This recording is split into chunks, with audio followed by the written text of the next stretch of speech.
Assalamualaikum warahmatullahi wabarakatuh. Perkenalkan, nama saya Katrin Septiarini dengan NIM 2110101062. Di sini saya akan menjelaskan tentang siklus Krebs. Berikut penjelasan tentang pengertian siklus Krebs. Siklus ini sering disebut dengan nama siklus asam sitrat. Siklus Krebs merupakan siklus yang digunakan oleh organisme untuk menghasilkan energi, karena siklus ini juga menghasilkan asam sitrat. Siklus Krebs mempunyai tahap kedua dari tahapan respirasi sel, yang diawali dengan proses glikolisis. Glikolisis adalah pemecah glukosa menjadi asam pirufat dan fosforilasi oksidatif. Kemudian akan menghasilkan 2 ATP dan 2 NADH yang disebut juga dengan istilah adenotrifosfate. Setelah itu, asam pirufat diproses untuk memasuki tahap siklus Krebs. Berikut macam-macam fungsi siklus Krebs.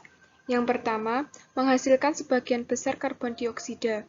Yang kedua, sebagai penghasil koenzim tereduksi yang menggerakkan rantai pernapasan untuk produksi ATP. Yang ketiga, mengonversi energi dan zat berlebih untuk digunakan dalam sintesis asam lemak sebelum pembentukan trigliserida. Berikut adalah penjelasan tentang sejarah siklus Krebs.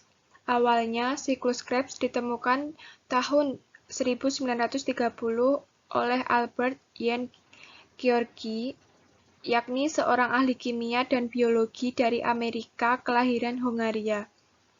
Namun, yang ditemukan saat itu hanya berupa beberapa komponen dari reaksi siklus Krebs.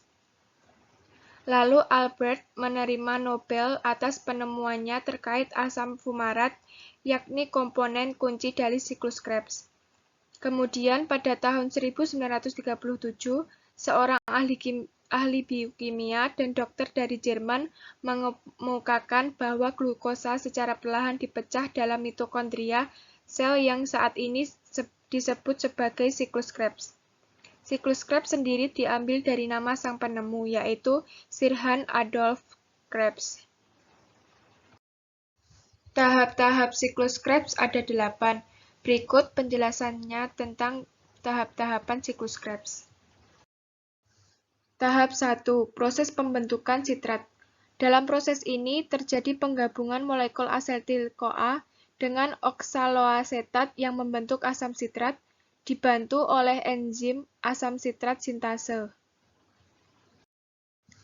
Tahap 2 yaitu sitrat yang dihasilkan dari proses sebelumnya kemudian diubah menjadi isositrat dengan bantuan enzim akotinase yang mengandung Fe2+. Tahap 3. Terjadi proses dekarboksilasi atau perombakan pertama kali.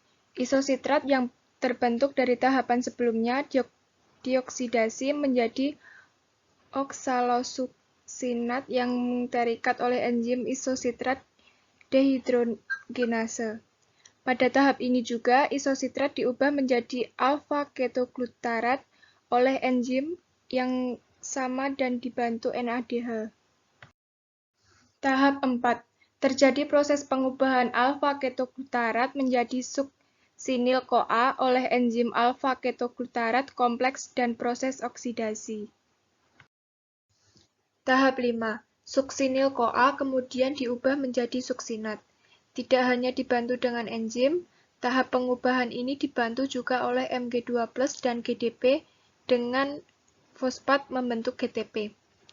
GTP inilah yang diubah menjadi ATP sehingga menjadi energi yang dibutuhkan jaringan.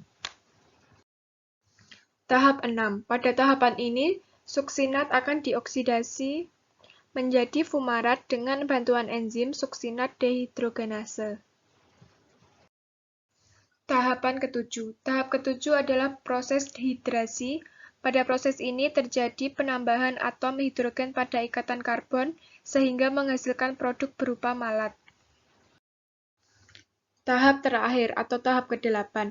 Malat kemudian dioksidasi untuk menghasilkan oksaloasetat yang dibantu dengan enzim malat dehidrogenase. Oksaloasetat kemudian akan menangkap asetil-CoA sehingga siklus Krebs dapat terus-menerus terjadi. Selain itu, pada tahap ini juga berupa NADH.